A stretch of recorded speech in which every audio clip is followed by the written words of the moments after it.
अध्यात्म से भी ज्यादा मूल्य संसार का है, इस बात को समझ लेना। मैं शायद उल्टी बात कह रहा हूं, तो पहले तो ठीक से भटकना जरूरी। ये संसार वही प्लेटफॉर्म है भटकने का, कि उस चरम अवस्था में तुम्हें आनंद का अनुभव भी नहीं होता है, क्योंकि अनुभव करने वाला विदा हो जाता है। बाहर भटकना भी साधना का ही हिस्सा है। मुझे मेरी मस्ती कहाँ लेके आई, जहाँ मेरे अपने सिवा कुछ नहीं है। न दुख है न सुख है, न शोक है कुछ भी। अजब है ये मस्ती, पिया कुछ नहीं है। ऐसी मस्ती तो इस संसार में असंभव है, तो फिर ये किस मस्ती की बात हो रही है। आइए आज हम भी इस शाश्वत मस्ती का आनंद लेते हैं। इसके लिए हमने इनवाइट किया है स्वामी ज्ञान अविनाश जी को। प्रणाम स्वामी जी।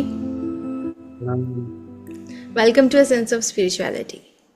धन्यवाद। ये कौन सी मस्ती है जहाँ मेरे अपने सिवा दूसरा भी कोई नहीं है और मस्ती भी भरपूर है।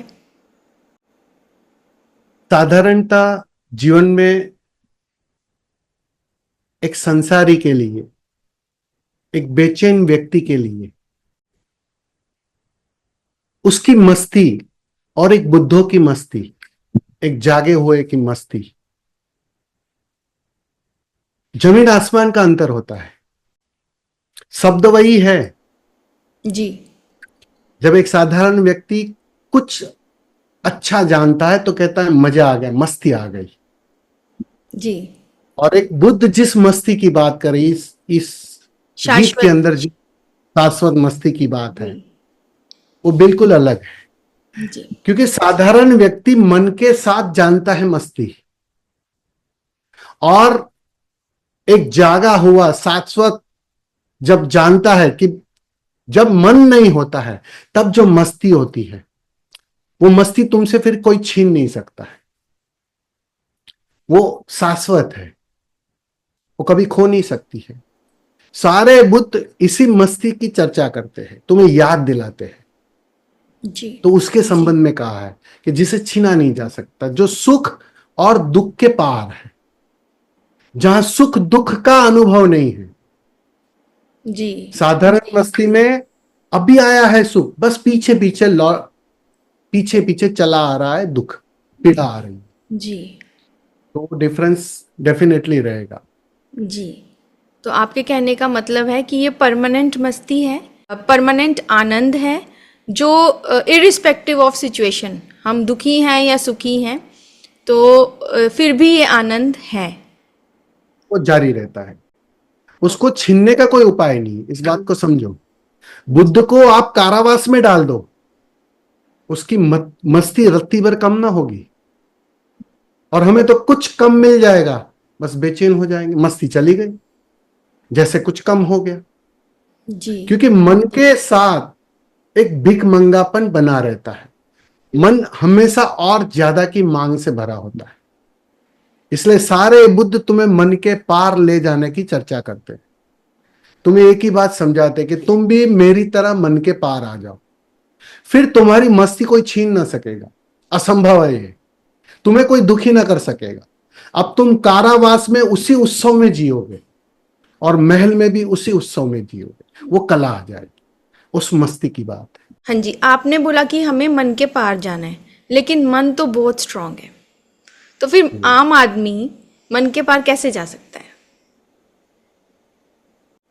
सबसे सरलतम उपाय है ध्यान। ध्यान का अर्थ है देखने की कला। देखते देखते मन की वृत्तियां समाप्त हो जाती है, सिर्फ देखते देखते, करने से नहीं। सर किसको देखते देखते। बस अपने को। जब तुम गवाह हो जाते हो, जब तुम सिर्फ देखने वाले हो जाते हो, क्योंकि देखना हमारा स्वभाव है और हम करने में जुट गए, बस गलती यहां हो रही। मन का भोजन क्या है? करना, कुछ और मानना अपने को। यह मन का स्वभाव है। अब जब तक हम कुछ भी करने में लगे हैं, चाहे संसार में दौड़ रहे हैं, चाहे अध्यात्म में दौड़ रहे हैं, दोनों ही हालत में कर्ता बना रहता है। और कर्ता के साथ तुम मन की वृत्तियों को ठीक से देख नहीं पाते, उलझ जाते हो।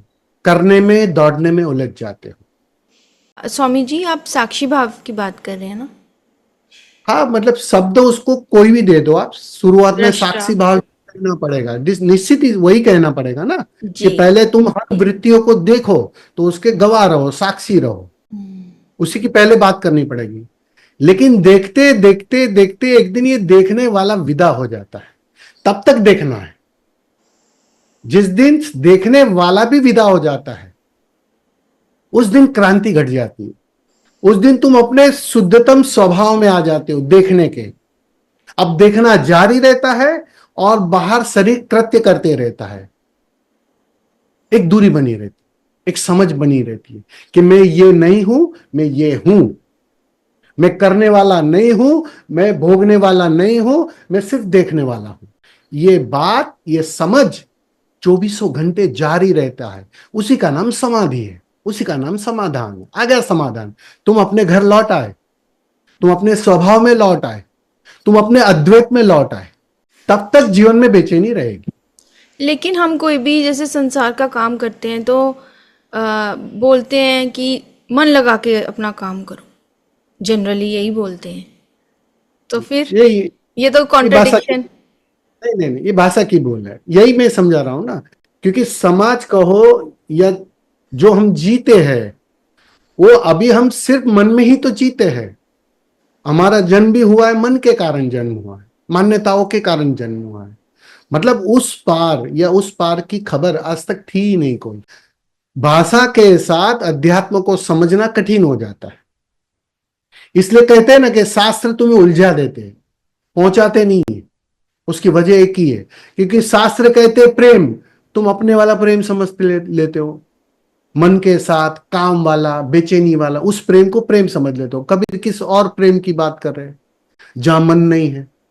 शब्द दोनों एक ही है, प्रेम मस्ती एक ही है, लेकिन दोनों के शब्दों के लेकिन कारण तुम उलझ जाते प्रेम भी तो मन से ही होता है, दिमाग से तो नहीं होता। हो। मन का मतलब क्या है? तुम अलग किरदार में हो अभी।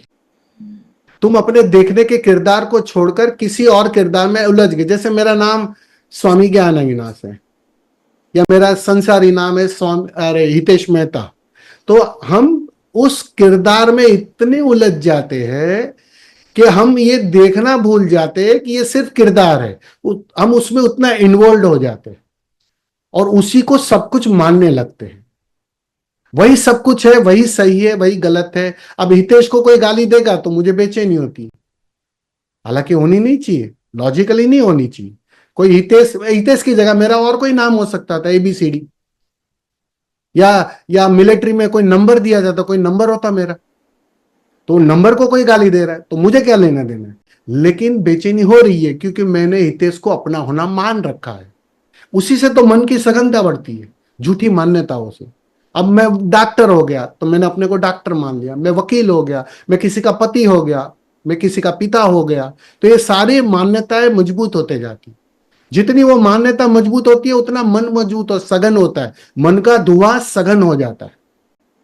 अब उस सघनता में सिवाय पीड़ा के कुछ नहीं मिल सकता, क्योंकि तुम स्वभाव के विपरीत जा रहे हो। तुम अपने घर से और दूर निकल जा रहे हो। बस वही पीड़ा है। अध्यात्म है क्या? फिर से अपने घर लौट आना, अपने स्वभाव में लौट आना, अपने असली किरदार में, जिसमें कोई किरदार बाकी नहीं रहता, जहां तुम्हारा कोई नाम नहीं बचता, जहां तुम्हारी कोई पहचान नहीं बचती। बस उसी में लौट आना है। यही अध्यात्म सिखाता है, और कुछ नहीं सिखाता है। अध्यात्म तुम्हें कुछ नया देता नहीं है। ऑलरेडी तुम हो। तुम भूल गए हो, तुम किसी और किरदार के कारण अपने स्वभाव से वंचित हो, दूर हो, अपने घर से दूर हो। और सुकून तो घर पे ही मिलेगा। सारी साधना तुम्हें घर में लौट आने की साधना है, कि तुम आ जाओ, वापस अपने जी। घर आ जाओ। बस तब मन नहीं बसता है। तो मन मान्यताओं के गिरने से, इसलिए जैसे जैसे आप ध्यान से गुजरते हो वैसे मान्यताएं टूटती है। ध्यानी कमजोर होता है, ध्यानी मिटने लगता है। एक दिन ध्यानी विदा हो जाता है, तुम्हारे सारे किरदार विदा हो जाते हैं, मन विदा हो जाता है, अहंकार विदा हो जाता है। तुम अपने शुद्धतम स्वरूप में आ जाते हो। बस वहां वहां सच्चिदानंद, वहां आनंद ही आनंद। उस आनंद को, उस मस्ती को फिर कोई छीन नहीं सकता। मन के साथ आई हुई मस्ती बस 2 पल की है, अगले ही पल छीन ली जाएगी और तुम रोओगे फिर कि मुझे बचाओ। जहां मैं बसता ही नहीं है, जहां अनुभव करने वाला बसता ही नहीं है, जहां मन बसता ही नहीं है, सारे अनुभव मन के अनुभव है, सारी मान्यताएं मन की मान्यता है। जहां मन बसता नहीं है, ताकि अनुभव नहीं बसता। आपको मजे की बात बताता हूं कि उस चरम अवस्था में तुम्हें आनंद का अनुभव भी नहीं होता है, आनंद की अनुभूति भी विदा हो जाती है, क्योंकि अनुभव करने वाला विदा हो जाता है। कि जो बड़े हमें धनी दिखते हैं, जो हमें लगता है कि ये इनके साथ, इनके पास सब सुख है, एक मटेरियलिस्टिक सारी सुख हैं, वो भी किसी ना किसी दुख से पीड़ित होते हैं अपनी लाइफ में, लेकिन फिर वो भगवान की तरफ रुख क्यों नहीं करते? क्योंकि परमात्मा परम आनंद है, तो क्या उनको नहीं चाहिए होता ये परम आनंद? पता तो होना चाहिए ना कि उस पार कुछ और है, कि जहां से संभावना है, उस परमानेंट सुख की संभावना है। अब तक उसकी प्यास जगी ही नहीं है, हमने सिर्फ बाहर के जीवन को ही जाना है। ये 99% लोग बस वहीं दौड़ रहे हैं, उन्हें भीतर का तो ख्याल ही नहीं है, वो तो सिर्फ बाहर दौड़ रहे हैं। उन्हें लगता है थोड़ा धन बढ़ जाएगा तब सब सुख चैन हो जाएगा, लेकिन वो बढ़ भी जाता है, फिर पता चलता है अरे इससे तो कुछ तृप्ति तो नहीं मिली।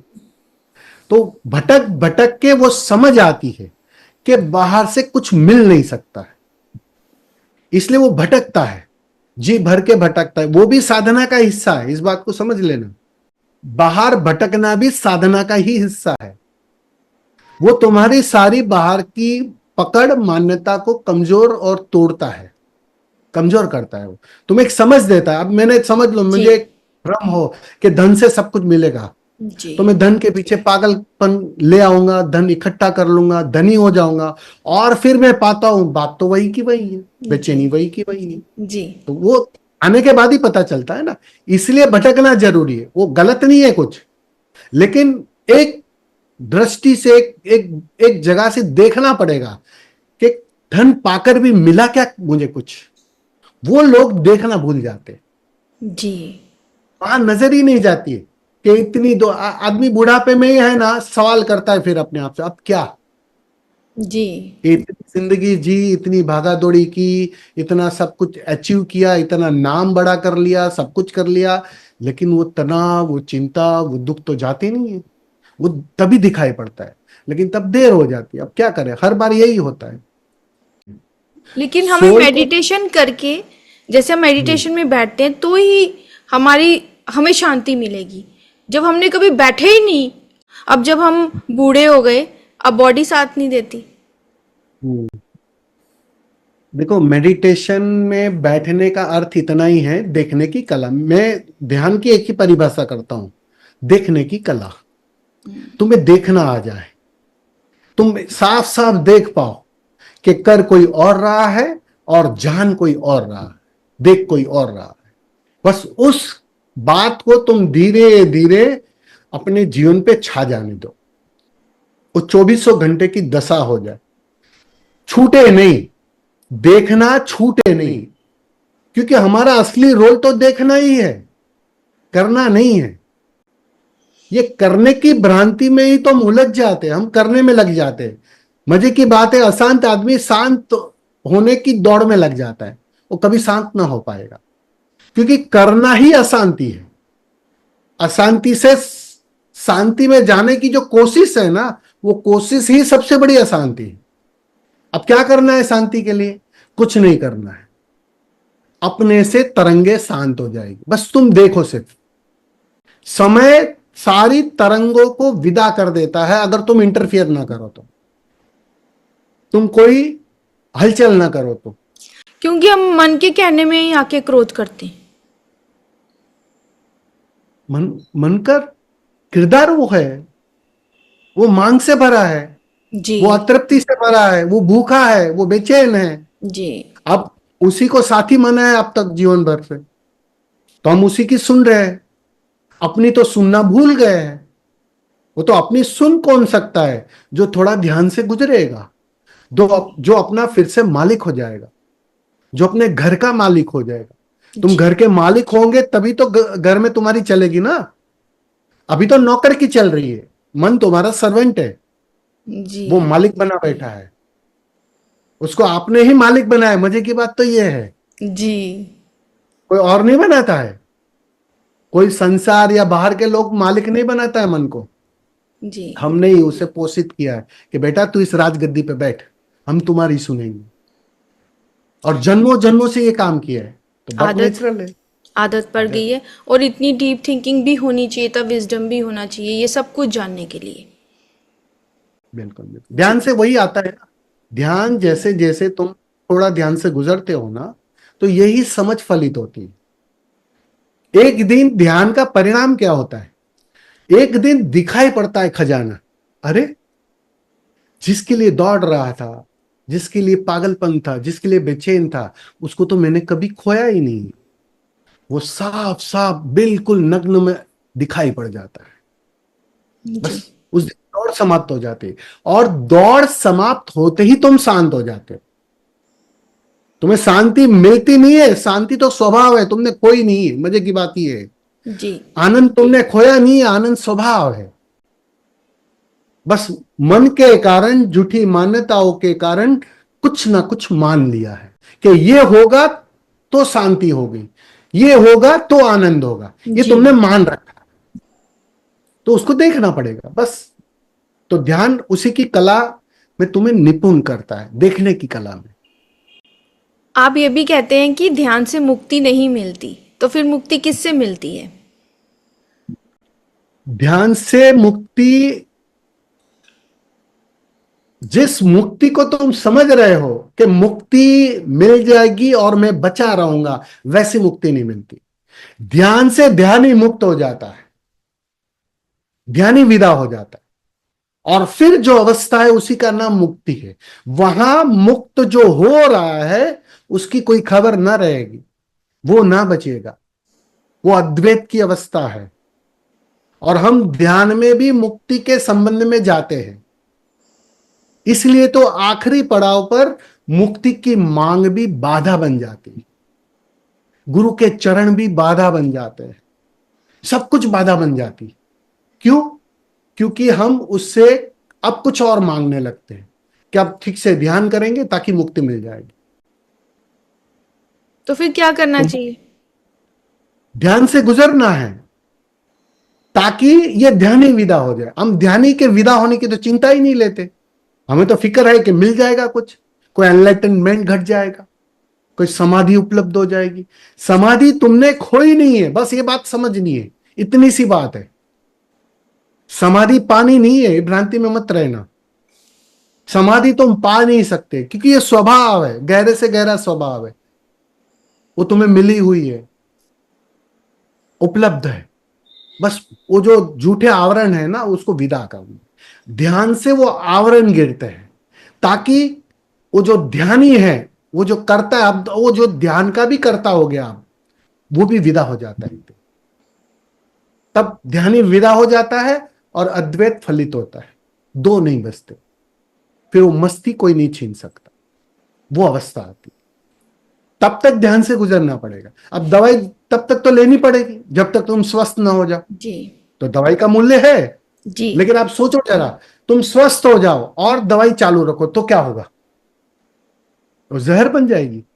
वही दवाई जिसने तुम्हें स्वस्थ किया, वो बिल्कुल दूसरे दिन अगर उसको जारी रखोगे तो वो जहर हो जाएगी। बस ऐसा ही कुछ है। सब चीज का अपना मूल्य है और एक समय पर उसकी व्यर्थता है।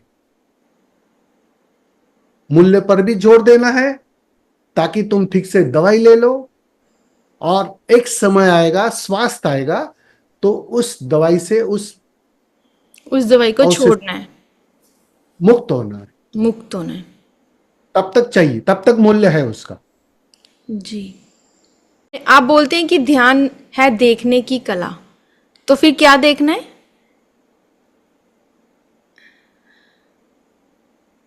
अपने को एक आयाम में खड़े रहकर देखना है। जैसे कैमरा होता है, अब कैमरा क्या करता है, अब समझो यहाँ कोई कैमरा लगा है ऊपर, तो कैमरा मुझे भी देख रहा है और आपको भी देख रहा है। जी साधारणतः बेहोशी में हम क्या करते हैं, गलती क्या करते हैं, हम अपने को देखना भूल जाते हैं, लेकिन कैमरा सब पकड़ लेता है, क्योंकि कैमरा तीसरे आयाम से देखा जा रहा है, वो तीसरे आयाम से वो रिकॉर्डिंग कर रहा है, जी तो वो सब कुछ देख रहा है कि मैं जो बोल रहा हूं उसको भी वो पकड़ रहा है। जी बस वो पकड़ना हम भूल जाते हैं।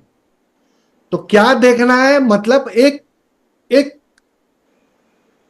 आयाम खड़ा करना है, उस आयाम से, जिसको हम साक्षी कहते हैं, जिसको हम गवाह रहना कहते हैं। जी तो उस आयाम से दृष्टा होकर उसे देखते रहना है, जो भी सारे कृत्य हो रहे हैं इस शरीर के माध्यम से। क्रोध आ रहा है तो उसे भी देखना है, प्रेम आ रहा है तो उसे भी देखना है, सारी परिस्थितियां अच्छी बुरी आ रही है, सुख आ रहा है दुख आ रहा है, उन सबके दृष्टा बने रहना है, साक्षी बने रहना, बस उसको देखते रहना। वो देखते देखते देखते एक दिन बात बन जाती, तब तक देखते रहे। जी। तो जिनका मन किसी भी विधि में या सत्संग में नहीं लगता, तो वो क्या करें? कुछ नहीं, थोड़ा भटके बाहर, मतलब बाहर ठीक से भटके नहीं है, सिंपल सी बात है। बाहर कहीं से भी देखो, एक सबसे बड़ी आश्चर्य की बात बताता हूं, यहां संसार या बाहर का जीवन कभी भटका नहीं सकता है, ये सबसे बड़ी खूबी है। तुम कितना ही भटको, भटक नहीं सकते हो, क्योंकि बाहर से कहीं से भी तृप्ति मिल नहीं सकती, यह असंभव घटना है। इसलिए मजे से भटको, मैं तो कहता हूं भटको, जी भर के भटको। अब क्या होता है कि अगर वो अनुभव ठीक से किया नहीं है, अभी भी मन कहीं ना कहीं इस धारणा से बना है कि शायद वो मिल जाएगा तो जी, तृप्ति मिल, तो मैं सुखी हो जाऊंगा। जी तो सुखी हो जाऊंगा। जी ये सब बेवकूफ है, मैं समझदार हूं, ये मिल जाएगा तो मैं सुखी हो जाऊं। तो भाई एक काम कर, देख के आ जरा उधर, जी उसको पा ही ले, जी मर्सिडीज लेके ही आ घर पे, और जी अगर मर्सिडीज से ही सुख मिलता है तो लेके आ, मैं तो यही कहना चाहता हूं। जी तो पहले तो ठीक से भटकना जरूरी है। जी ये संसार वही प्लेटफॉर्म है भटकने का, इसलिए संसार का सबसे अधिक मूल्य वहां मूल्य है, अध्यात्म से भी ज्यादा मूल्य संसार का है, इस बात को समझ लेना। मैं शायद उल्टी बात कह रहा हूं, लेकिन ये समझने जैसी बात है। संसार वो कीचड़ है जहां कमल खिल सकता है, जी साफ पानी में कभी कमल नहीं खिलता है, कीचड़ के अंदर ही वो खिलता है। तो वो जो कीचड़ चाहिए ना, वो जो बैकग्राउंड प्लेटफॉर्म चाहिए ना, वो संसार, संसार वो समझ देता है जी कि यहां बाहर से कुछ नहीं मिल सकता, सिर्फ अतृप्ति हाथ लगती है। ये पाठ जीवन का कौन देगा, लेसन। यस। जी इसलिए बहुत कीमती है वो। जी तो भटकना जरूरी है, कहने का मतलब आप जो पूछ रहे हो ना, कि अगर ठीक से जो भटका नहीं है ना, उसकी रुचि आएगी ही नहीं, वो एक एक कोना खोज नहीं लेगा ना, तब तक मन कहेगा ये कोना बाकी है, वहां चला चला जाए शायद मिल जाएगा, जी ये कोना बाकी है शायद वहां मिल जाएगा, तो मन भटकाते रहेगा।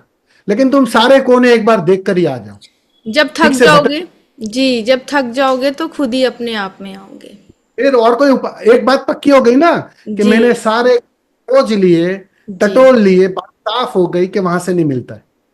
अब क्या करोगे, अब तुम्हारे पास भीतर जाने के सिवा कोई उपाय ही नहीं है, कोई ऑप्शन ही नहीं बचा, शायद भीतर मिल जाए, उस बहाने भी तुम आ जाओगे और वहां मिल जाता है। जी, मुझे याद आ रहा है वशिष्ठ वशिष्ठ जी ने भी बोला है ना योग वशिष्ठ में कि हे राम जी मैंने लोग घूम लिए हैं, लेकिन हम्म, लेकिन परम आनंद वही है जहाँ एक संत का मन ठहरता है। तो ये बात वही है, सिचुएशन है।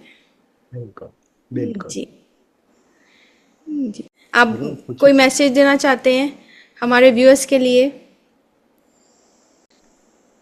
मैसेज तो एक ही है, जिस पर्पस से जन्म लिया है वो भूल मत जाना, जिसके लिए आए हैं, जिस लेसन के लिए आए हैं, और भाग्यशाली है जिसको उसकी याद आ गई। जी बहुत कहते हैं ना, 99% लोग तो बस कोलू की बेल की तरह घूमते रहते हैं और मर जाते हैं, जी कभी याद ही नहीं आती कि हम जी क्यों आए थे, जीवन का पर्पस क्या है? अपने को जानना।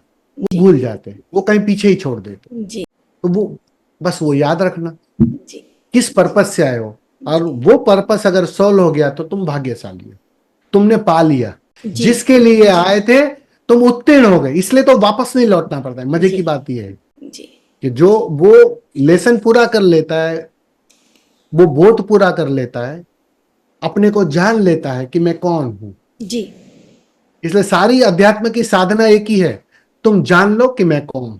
जी। Thank you Swami ji for wisdom sharing. Thank you. धन्यवाद, बहुत बहुत धन्यवाद।